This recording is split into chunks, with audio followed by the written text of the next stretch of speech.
एक बार गोलोक धाम में अद्भुत शांति छाई हुई थी। चारों ओर दिव्य प्रकाश फैला हुआ था।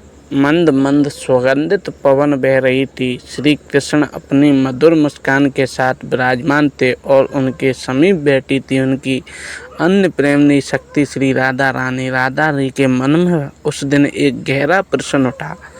उन्होंने प्रेम और जिज्ञासा से श्री कृष्ण की ओर देखा और बोली, हे माधव, मेरे मन में एक कई प्रश्न युगों से उठता आ रहा है, आज कृपा करके उसका उत्तर दीजिए। श्री कृष्ण मुस्कुराए और बोले, राधे, तुम्हारे प्रश्न केवल तुम्हारे नहीं होते, वे समस्त संसार के कल्याण के लिए होते हैं। पूछो। राधा बोली, गोविंद, कंस आपका सगा मामा था। उसने आपके माता पिता को कारागार में डाला, निर्दोष बच्चों की हत्या करवाई, संतों का अपमान किया, धर्म का नाश किया और जीवन भर आपका विरोध करता रहा। फिर भी आप जब उसका अंत हुआ तो उसे आपके हाथों मोक्ष कैसे प्राप्त हुआ? क्या इतना बड़ा पापी भी मोक्ष का अधिकारी हो सकता है? कुछ क्षणों के लिए चारों ओर मौन छा गया। श्री कृष्ण ने मधुर मुस्कान के साथ उत्तर देना आरंभ किया। राधे, संसार केवल कर्म को देखता है, लेकिन हृदय की दशा भी देखता हूँ। राधा जी ध्यानपूर्वक सुनने लगी। श्री कृष्ण बोले, कंस के जीवन भर मेरा विरोध किया। वह मुझसे घृणा करता रहा, मुझसे डरता रहा, मेरे नाम से कांपता था, लेकिन एक सत्य यह भी है कि उसके मन में हर पल मेरा ही स्मरण था।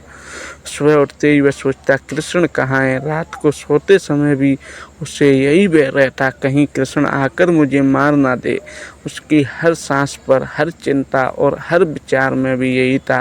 राधा जी आचार्य से श्री कृष्ण को देखने लगी। कृष्णा आगे बोले, राधे, मनुष्य जिस भाव से भी मेरा निरंतर स्मरण करता है, अंत समय वही स्मरण उसकी गति का कारण बन जाता है। फिर श्री कृष्ण ने एक कथा सुनाई। प्रारंभ की। एक नगर में दो व्यक्ति रहते थे। पहला व्यक्ति दिन रात मंदिर जाता था, लेकिन उसका मन हमेशा लोगों की बुराइयों में लगा रहता था। दूसरा व्यक्ति पापों में डूबा हुआ था, लेकिन जब भी किसी संत को देखता, उसके मन में एक भगवान को पाने की एक छोटी सी इच्छा जाग उठती। समय बीतता, दोनों की मृत्यु हुई। लोगों ने सोचा पहला व्यक्ति अवश्य स्वर्ग जाएगा, लेकिन हुआ इसके विपरीत, क्योंकि भगवान ने बाहरी कर्म नहीं, भीतर के भाव को देखा। श्री कृष्ण बोले, राधे, मेरे लिए सबसे बड़ा निगम यही है, जो भी मुझे सच्चे मन से याद करे मैं उसे कभी नहीं छोड़ता। राधा जी ने पूछा, लेकिन प्रभु, यदि कोई व्यक्ति द्वेष में आपका स्मरण करे तो क्या वह भी मोक्ष पा सकता है? श्री कृष्ण मुस्कुरा के, राधे, द्वेष से किया गया स्मरण प्रेम जितना श्रेष्ठ नहीं होता।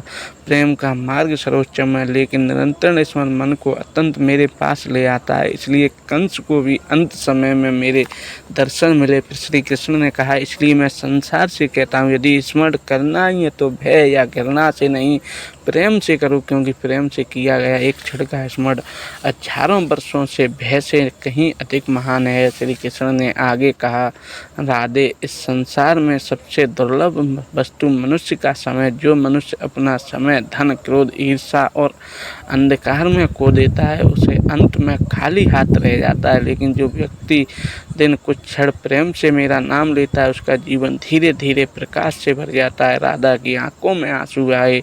उन्होंने हाथ जोड़कर कहा, हे नाथ, आज मुझे समझ आ गया कि आपका न्याय केवल कर्मों से नहीं, हृदय के भाव से भी होता है। श्री कृष्ण मुस्कुराए और बोले, राधे, यही कारण है मैंने अपने भक्तों को केवल एक ही बात चाहता हूँ, मुझे प्रेम से याद करो।